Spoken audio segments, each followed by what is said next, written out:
እኔ አሁን እንግዲህ እኔ ከውጭ እንደመጣሁ ዝም ብዬ ማለት ድብር ሲለኝ ወጣሁ በጊዜና ከዛ እንዴት አበሻ አገኘሁ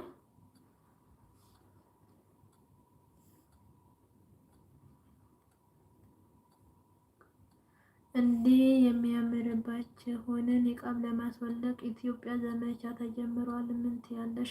ኧረ እኔ ኢትዮጵያን እንደጠላሁኛለሁ፣ አገሬን በጣም እንደጠላሁኛለሁ። በቃ አገር የለኝም ብዬ እንደውም ዛሬ እንዳጋጣሚ አንዲት ሀበሻ ክርስቲያን ጋር እንደዚህ ተገናኝተን እንደዚህ እያወራን ነበርና የምሬን ነው አገሬን በጣም ነው የጠላኋት በዚህ የተነሳ የምሬን ነው።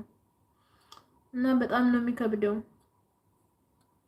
ወላሂ ላዚም ልቤ ነው የደማው ሳስበው። እንደውም ዛሬ ጽዳት እያጸዳሁ እያዳመጥኩ ነበር ስለ ሂጃብ ምናምን እና እውነቴን ነው በቃ ስበሳጭ ነበረ፣ እያለቀስኩ ነው ስሰማ የነበረው። ምክንያቱም በማይመጣ ነው የመጡት፣ መቼም መተው አንችልም እኛ